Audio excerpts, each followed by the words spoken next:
बिस्मिल्लाहिर्रहमानिर्रहीम। अस्सलाम वालेकुम नाज़रीन, आप देख रहे हैं MR न्यूज़ और मैं हूँ राशिदा हफीज़। सबसे पहले न्यूज़ हेडलाइंस। अली ज़ैदी ने कहा कि हम इस काले कानून को हर सूरत ख़त्म करके रहेंगे।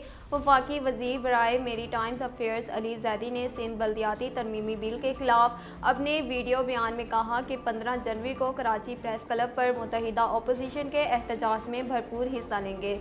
उन्होंने कहा कि PTI इस काले कानून के खिलाफ एहतजाजी मुजाहरे में भरपूर हिस्सा लेगी।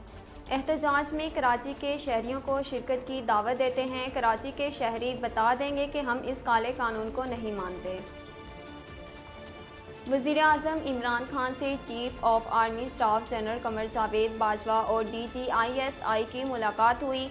ज़राए के मुताबिक army chief general Qamar Javed Bajwa और DGISI नदीम अहमद अंजुम की वज़ीर-ए-आज़म ऑफिस में वज़ीर-ए-आज़म इमरान खान से मुलाकात हुई। मुलाकात के दौरान सिक्योरिटी सूरत हाल और मुल्की हालात पर बातचीत हुई।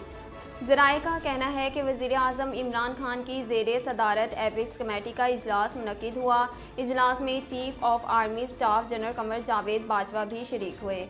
ज़राए के मुताबिक एपिक्स कमेटी के इजलास में DGISI के अलावा सीनियर वुज़रा भी शरीक हुए। 4 रोज़ में 3 वुज़रा के इस्तीफ़ों ने मोदी सरकार को ख़तरे में डाल दिया। भारतीय मीडिया की रिपोर्ट के मुताबिक रियासत उत्तर प्रदेश के तीसरे वज़ीर ने भी इस्तीफ़ा दे दिया। दिलचस्प बात यह है कि अपने इस्तीफ़े में सेठी ने वही इल्ज़ाम आयद किया। NCOC ने बूस्टर डोज के लिए उम्र की हद 18 साल मुकर्रर कर दी। National command and operation centre के मुताबिक कल से 18 साल से ज़ायद उम्र के अफराद बूस्टर डोज लगवा सकते हैं, जबकि इससे कबल 30 साल उम्र के अफराद बूस्टर डोज लगवाने के अहल थे।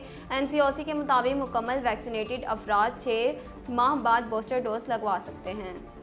वाज़ेह रहे कि national command and operation centre के अदाद शुमार के मुताबिक मुल्क भर में गुज़िश्ता रोज़ मजमूई तौर पर 48,449 कोरोना टेस्ट किए गए, जिनमें से 3,567 अफराद में कोरोना वायरस की तशख़ीस हुई।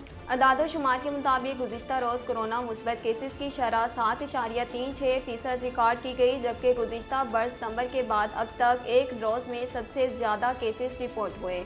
नाज़रीन, अब तक के लिए इतना ही। मज़ीद खबरों और अपडेट के लिए देखते रहिए MR न्यूज़।